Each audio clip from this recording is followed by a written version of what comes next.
Hi, and welcome back to Lisa's Stamp Studio. I've got 7 simple cards using designer series paper to share with you today. And we are going to create all 7 together, but it's going to be quick and easy. You'll be able to find the pictures, cutting dimensions, and the supplies for all 7 cards down below the video description below. If this is your first time visiting my YouTube channel, I would love to have you subscribe. Make sure you click the little bell icon that's next to it so that you'll get notifications when I'm live right here on YouTube, as well as when I share a new video. Let's head over to the stamp table and let's get started on today's cards. All of my cards will be using the exact same stamp set called Here's a Card. I love it because there's both greetings for the inside and the outside of your cards. I'm only going to be using one greeting today on all of the cards I'm creating, and that's the happy birthday. Let's get started with our first card. Almost all of my cards are going to be using Whisper White cardstock as the card base, with the exception of just one. They measure 5.5 by 8.5, and I did score them in half at 4.25. You'll see me using my bone folder for that nice crisp edge. This card uses a piece of designer series paper measuring 3.5 by 4.75. I'm going to leave this off to the side for just a second because I'm going to work on the greeting for this card next. And I've cut a small piece of Whisper White cardstock here. To coordinate with my designer series paper, I'm going to be using my Real Red ink pad. And like I said in the beginning, I'll be using this one greeting for all of my cards. So I'm going to go ahead and I'm going to ink that up, and I'm going to stamp that here to the far right side. So that this greeting can stand out a bit better on that designer paper, I cut a piece of Real Red cardstock which coordinates, which I'll layer this on. So I'm going to flip that over. I'm going to be using my adhesive on the back side, and then we'll layer this here on the front. I'm looking to leave a margin of color at the top and the bottom. My sides are going to be flush. I'll go ahead and add adhesive to the back side of this as well, and this is going to get housed on the designer series paper. I prefer to do this before I anchor it to the card base, because if I have to do any trimming because of an inaccurate cut, now is the great time to do it. I'm going to adhere that here near the lower bottom of that designer series paper, looking to make it as straight as possible. If you've cut your paper a little bit too long, you can easily trim it before it's put on your card base. Flip it over and then use your scissors along this edge, using the designer series paper as a guide. I'll add adhesive to the back side of this layer. This now is going to get adhered here to the center of that card base. I thought it was a little bit plain, so I decided to bring in one of my punches and a scrap piece of Whisper White cardstock. This balloon punch is one of my favorites because there's 2 different sizes. For today's card, I'm going to gravitate to this larger balloon, and we'll go ahead and punch that out. I have a piece here of Whisper White baker's twine. I'm going to make a small slip knot in one end. Once that slip knot's been created, I'm going to go ahead and attach that here to my balloon, and I'm just going to tie it around the bottom just to make it look more real. If you want, you can go ahead and make a knot.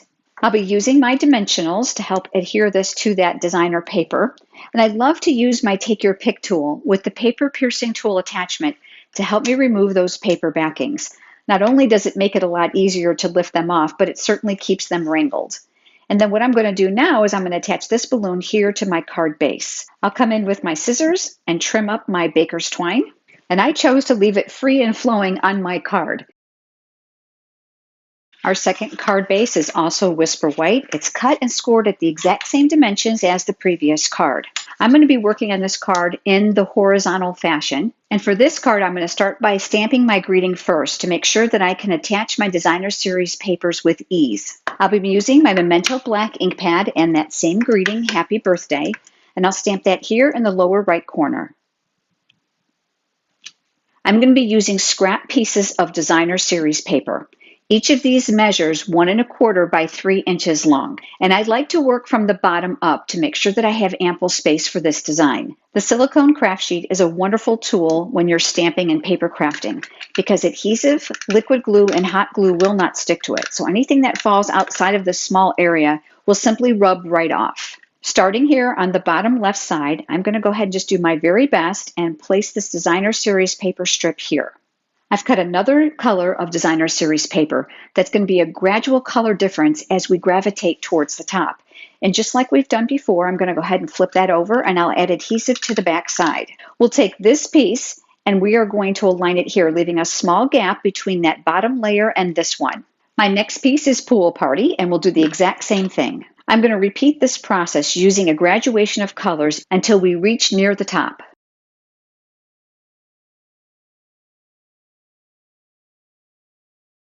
That has now left us with this really fun rainbow box pattern, and I thought it looked a lot like a gift package.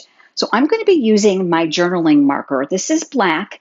I love that they come in a 2-pack. There is an 05 tip and there is also an 01 tip. So this is obviously thinner than this one. Since I'm going to be drawing right over these lines, I decided to use the 05. My best tip about these markers is to go ahead and get them started on your scrap paper so that they're flowing nicely. Then what we're going to do is create a line vertically and horizontally to represent the ribbon on a package.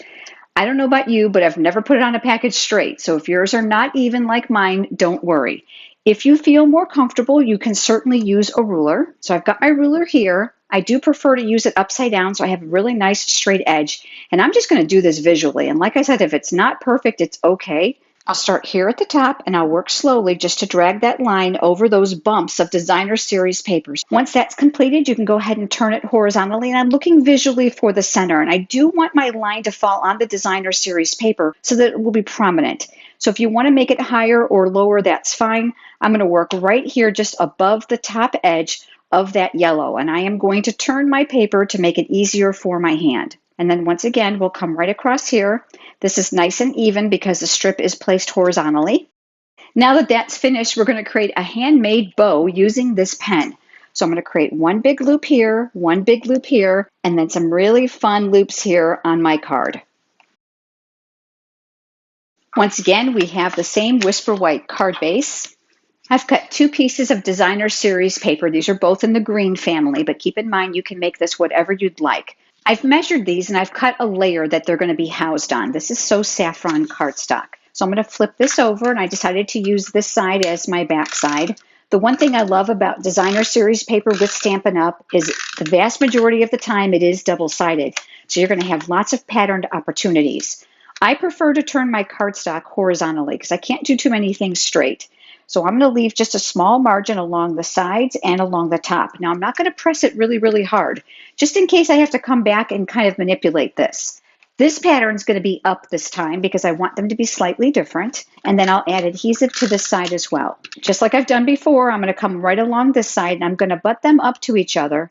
And that's going to leave me a small margin on this side this time and along the bottom edge. Now before we add this to our card base, let's work on the greeting for this card. To coordinate with my designer paper, I'm using the Garden Green ink pad, and we've got our greeting, and I'll go ahead and ink that up. I'm going to choose to stamp that, leaving a little bit of room on the right-hand side. Just like we've done on the previous card, I've got a layer here that I'm going to house this on, so I'll add adhesive to the back side. You'll notice that this is quite large compared to this, and I did that on purpose. I am going to flip this over, and I'm going to add dimensionals to the back side. I've placed them diagonally across the center, omitting the very far ends, and then we'll remove that paper backing. This time, I'm choosing to put my greeting on a diagonal, and you'll want to do this before you adhere it to the card base so that you can trim away any excess from the back side. Now, you may have a dimensional peeking through. That's okay, don't worry. I'm using this piece of cardstock as a guide to cut away the excess. I'm going to go ahead and flip that over, and I'm going to add more dimensionals to this layer just to give this card a little bit added dimension. This layer now will get centered right here in the middle of our card base. That angled greeting creates a lot of interest to those simple designer series paper panels. Just as we've done previously, we have a Whisper White card base here once again, and I've cut myself lengthy strips of designer series paper that are in a similar color family. My designer paper was actually a 6x6 piece, so I left the 6-inch length to work for this project. I am actually going to stack all 3 of these up, and we're going to trim these down to a desired size. I have my Stampin' trimmer here, and I've layered up all these pieces of designer paper. I'm going to open up the arm to my cutter, and I'm going to line them up at the 4 1/4 inch mark. I want to make sure that they are well grouped together, and then we are going to cut. That's going to leave us 3 smaller pieces and 3 longer pieces for this card. To coordinate with the darkest shade of designer series paper, I have Gorgeous Grape ink here. And the first thing I'm going to do is I'm going to stamp my greeting, and I'll place it this time over here to the left side. I am going to turn the card horizontally. I'm going to bring in my silicone craft sheet because once again, we're working with those narrow pieces. And I'm going to start with the darkest shade first. I'm going to flip this piece over, and we'll add adhesive to the back side, just like we've done before. I'm going to gravitate this above the greeting. How far this way or this way you go is entirely up to you. I'm just going to eyeball this and adhere it here. I'm trying to make this as straight as I visually can. I know it's going to be longer than I need, but we're going to be able to precisely trim this when we're done.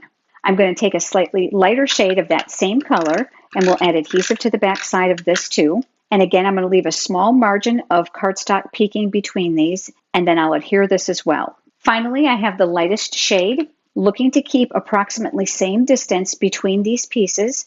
I'll go ahead and adhere this in place. Remember the smaller scraps? Well, now we're going to adhere those as well.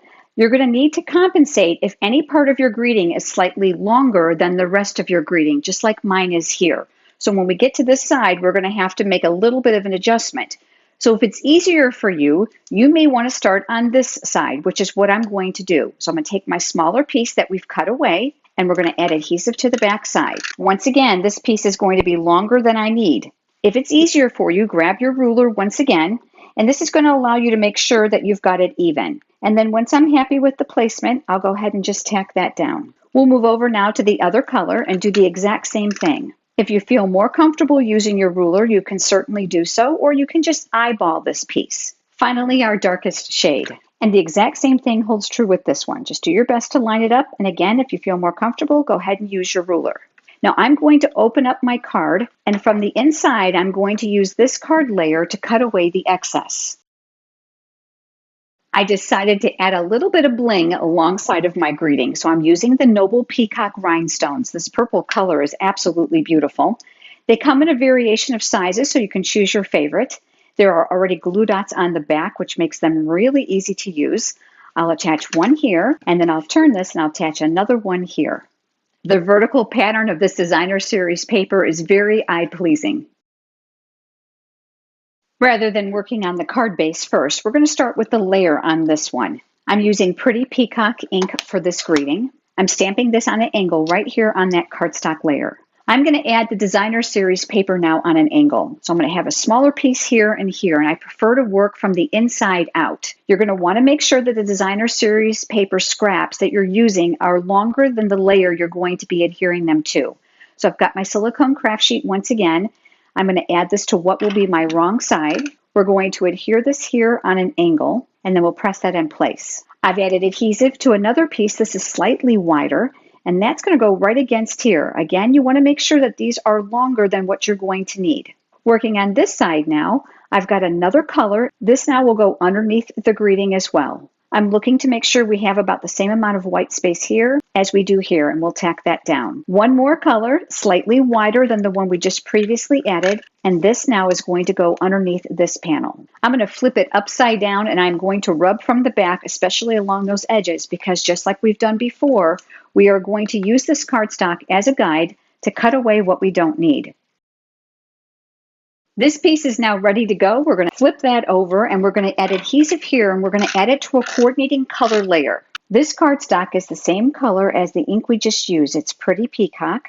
Our card base, once again, is Whisper White. I've gone ahead and I placed my adhesive on the back, and we'll center this here on the card base. Stamping the greeting on an angle will create a real interest to your card. This card is going to be using small circle pieces that I've punched out with a 1-inch circle punch. They are all from the same designer series paper family, but you're going to notice that the patterns are quite different. I do recommend that you cut a few extra circles than what you think you're going to need, because I found that as I placed them on here, I wanted to move them around and some were too similar. You're going to work on the layer first, and I do recommend the silicone craft sheet for this because it's going to make it quite easy. The first step I'm going to recommend that you do is place them down on the paper just to get an idea of where they're going to be adhered. So I'm going to go ahead and create a row on this side, and they can go in any direction that you'd like as far as the pattern is concerned. So don't feel like they have to be symmetrical. Once you have an idea of where those are going to go, let's go ahead and work inside those blank areas on this side. What you don't want to do is repeat the same pattern close by, because it'll create more visual interest if you don't. Also here at the top, if you have an area that's blank, go ahead and just place a piece there, because you can always piecemeal this together if necessary. This is also going to allow you time to readjust the pieces so that they fit to your liking. And then what you're going to do is lift them one by one and place adhesive on the back side and place them where you had originally intended. You're going to notice that I didn't adhere the very top one because sometimes I found that I had to readjust this a little bit based on exactly where I adhered the first row. So this will allow me to come back and fill it in if it needs to be done. Once you have them secured and you're happy with it, go ahead and flip them over and secure those edges so that they're good and stuck, because we're going to do the exact same thing we've done on the previous cards by cutting away the excess. Now that that layer has been trimmed, we're going to go ahead and add adhesive to this, and we're going to layer this on top of a complementary color to this designer series paper. This is crushed curry. I'm looking to leave a very small margin all the way around. This is about 1/8 of an inch. I'm going to adhere this to a Poppy Parade card base. This is the only card that didn't use Whisper White, and I'll add adhesive to the back side. This will get adhered here to the front of the card base, again with a very narrow 1/8 inch border all the way around. I did stamp my greeting on a piece of crushed curry cardstock, that's so that it will coordinate with this layer, and I did opt to use dimensionals for that as well. And just for a little bit of visual interest, I decided to overlap some of those circles and adhere it here near the bottom left side. This is a great way to use your punches and those scrap pieces of designer series paper. Our final card is going to be using our scraps all on one side, and I am going to do that on the layer that will be added to the card base. And once again, that silicone craft sheet comes in really, really handy. You're going to want to start with the greeting on your card, and I did choose to use my Memento Black ink pad for this greeting. I'm going to stamp that here near the lower right-hand side. I'm going to have 7 pieces in various different colors. They all measure 3/4 of an inch wide by 1 3/4 inches long. And I'm going to add adhesive to the back side of these. I'm going to start down here in the lower left-hand corner, looking to mimic the sides of this cardstock so that it's all covered with the designer series paper, and we'll adhere that. We're also going to work in a graduation of colors, and we'll work our way up to the top. Make sure you butt your pieces up next to one another, looking to keep the right side as straight as possible. So once again, you can come on the back side and take your scissors and trim away any excess. If you find that this edge shows a little bit of the white paper, don't worry, because we are going to add it to a white card base, so it's virtually going to be invisible. This is the exact same size we've used on all the other cards. To give this card a little added interest, we are going to use dimensionals on the back side. This now will get adhered here to the center of the card base. That stacked rainbow of color creates a very interesting but still simple card. We've created some really amazing cards today using scrap pieces of designer series papers. Each one of them has a unique layout, which is going to allow you to expound on all those scraps that you have. If you don't already have a Stampin' Up! Demonstrator and you're interested in receiving a copy of the current catalogs, head over to lisasstampstudio.com and click on Contact Me. There's a brand new catalog coming out on June 3rd, and there's an opportunity right there for you to order yours now. If you have enjoyed today's video, please give it a thumbs up here on YouTube, which is a like. It certainly helps, and I look forward to having you join me next time. Have a great day.